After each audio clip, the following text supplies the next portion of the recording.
All right. First off, what is your daily regimen like here at the office? Well, as you know, I've got a family at home too, so my daily regimen starts pretty early with, exercise and meditation and getting ready for the day and getting my kiddos out the door. And then I hit the ground running here. Um, Come in and I meet with our executive team and get briefed on any issues that are percolating that need immediate attention. And there's always something on my desk to review or sign and make sure that I make time to return phone calls and have meetings. And what I particularly like to do is just take a break during the day for a half hour and walk the halls and say hi to our hardworking group that's in the office. So, how has that changed since you went into rehab, or you know what I mean, over the spring and summer? You know, um, Obviously with the pandemic, we've all had to make adjustments to our schedule and to how we do work. We follow the court's lead as far as how many cases that are in person. And so we have, a certain percentage occupancy in the office. But as for me, my job really hasn't changed with the pandemic or, my personal challenges. I'm still working hard all day, every day. But I guess mentally now, when you approach the job, the cases, the things you're dealing with, how do things look different to you, if at all? Well, in recent weeks, I certainly have had the opportunity to be introspective and reaffirm my commitment to Maricopa County, but also the direction of this office that I put in place when I took my oath. And that is a treatment first approach for low level offenders and for those that want to do better and be better. So it's certainly reaffirmed that. As you are well aware, diversion has been something that I've really been a champion of. I'm proud to say that since I've been here and we've expanded the offering of diversion to certain types of cases, we've had 5,200 people that have been offered diversion. And I'm committed to making sure that those that want that opportunity and are eligible, that they get that opportunity. Okay. This job isn't getting any easier. As of yesterday, it appears you face a recall or some kind of recall attempt. They don't think you're doing your job correctly, and these folks, largely with progressive Black Lives Matter groups, want to see you removed. What's your response to that? Well, certainly everybody's entitled to their opinions and to criticism. I'm in public office, that's part of it.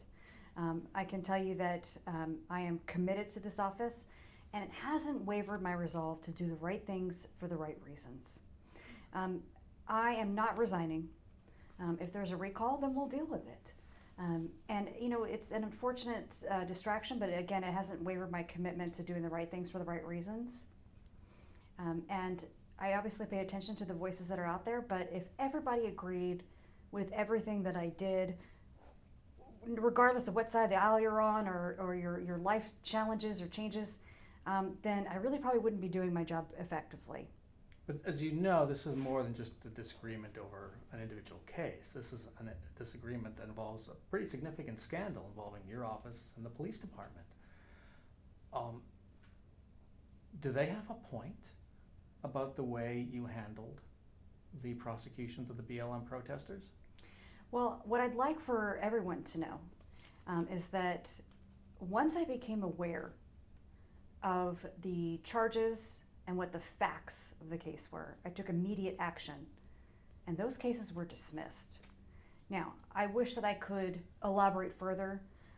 However, we do have pending litigation, and due to that pending litigation, I am unable to provide additional comment or information other than to say that I took decisive action and dismissed those cases. Was there ever a point over the last 6 months when you thought, maybe this job really isn't right for me at this time? Actually, no.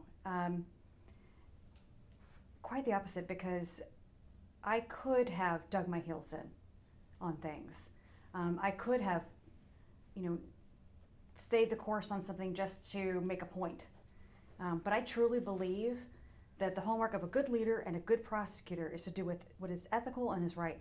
Cases change over the course of their lifetime. They get better, they get worse, and we have to do the right thing and dismiss them if we need to. We also have to be, as leaders, in the public eye, willing to be self-reflective, and if things aren't working, to change course and own responsibility for our actions. Yeah, when I asked that question, I was really referring to the health challenges you faced over the last year, which few people can imagine. That has to make you think twice about what I'm doing with my life right now. I have 2 kids, I have a family. That's, I see. phrasing it, putting it that way, I mean, it certainly must make you rethink your priorities. Well,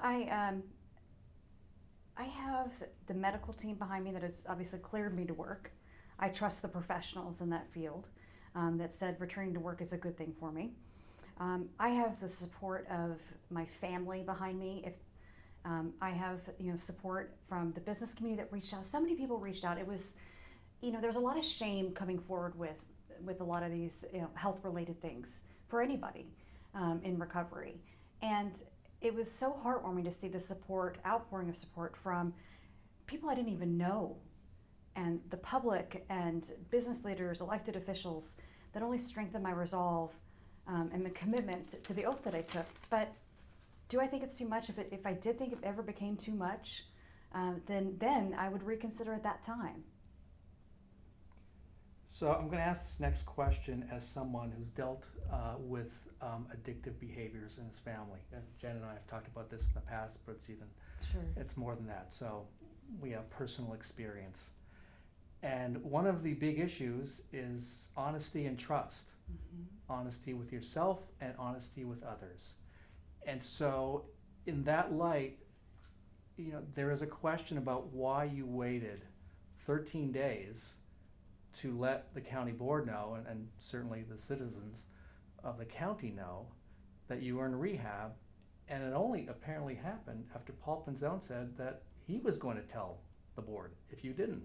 So why did you wait that time, and were you ever going to tell the folks, the people? That's a great question, and I think there's been a lot of assumptions around the timing, and there was no secretive plan or anything like that. My intent when I went in to seek help was always to be upfront, but I also was weighing in the guidance of the medical professionals about when in my recovery was the appropriate time to do so. Sheriff Pinzone, he has his own opinions about how he thinks I should have made my announcement or when, and those are certainly his opinions. But that was not a driving factor in it. I was always going to talk with my colleagues over at the board and obviously let the public know. But I was also going off guidance of my medical professionals of where and when in my recovery was the appropriate time to do so, to let everybody know. And again, I'm owning this. There should be no shame in anybody that is seeking help, but also it's an added layer being in the public eye that I knew and I wanted to tell people, because that helps me be accountable as well. So when was the right time going to be? I really was relying on guidance, again, first from the medical professionals. And they weighed in on the decision as well. Is this a good time? I don't know, Brahm, if there's ever really a right time. Is it day one? Is it when you leave? And some of the factors in that are also personal, because my family needed to be prepared for that, because they faced a lot of scrutiny and chatter and questions as well. And protecting their anonymity in this so that they can go through their process of me being in recovery was also a factor. I don't know that there's ever a right time. But didn't your colleagues, like Paul Pinzone, who works very closely with your office, know that you were out of commission in some way, and that others, I don't know who was doing the job for those 2 weeks or the 3 weeks you were out, but didn't he and your colleagues deserve to know? Oh, absolutely. And so we have a great leadership team in place here that runs a lot of the day-to-day functions here. And while I had the ultimate decision on many things, I was also in constant contact with my leadership team. As to how Sheriff Pinzone found out, and I know he called my chief of staff, I can't speak for him. He never called me. I still have not heard from Sheriff Pinzone to this day. Were you, but that occurred while you were in rehab. Were you even available? Oh yeah, I talked with my staff every single day while I was out. And I had my phone with me the entire time. I talked with other people within the county system, and again, community and business leaders while I was out, my family, my friends. But I did not hear directly from Sheriff Pinzone. Did you hear from your staff that Pinzone was trying to find you? I did. My chief of staff had contacted me and said that she had been contacted by Sheriff Pinzona, and that he said that if I wasn't going to go public, he was. And that if I didn't tell people, he would. And that was the message that I had received. That, and he did, like I said, he did not call me and have that conversation with me as elected to an elected, though. I think you can understand, and maybe I'm applying too much as personal history here, but you can understand how now folks look at things and in a certain light and wonder, well, if she didn't tell us that, then what about other stuff that's happened? Can we trust Allister, Adel, after we've seen this? Well, if someone is going to lose trust or faith in me based on the timing of coming forward and being honest on a personal decision, that's unfortunate. Like I said, it was always my plan to be forthright and honest with the community and the public, because it's the right thing to do. And if people are critical of the timeline, then that's what's going to be their opinion. It doesn't take away from the fact that I am owning this, and even sitting here with you today and others to talk about my life moving forward in recovery and recommitting myself to the office and to the oath that I was sworn to and elected to do. Okay, I've got to do the last question here, Brahm. Last question. We're at almost 12 minutes, so. Oh, sorry, okay. That's okay. I don't I didn't want to interrupt. Okay, well, then, in light of what we know now, and what you've told us, shared about your health, that kind of rear view mirror effect is happening. And so, when you suffered your head injury last fall, were you impaired at that time? And have you ever been impaired on the job? So I chuckle at that question because I've been asked this question before, and quite frankly, it would make for a better story if I was impaired, other than just being clumsy. But no, when I hit my head, I was not, and absolutely not. I have not been impaired doing this job. I mean, you can't do this job without your full faculties. Not only is that irresponsible, but it's next to impossible.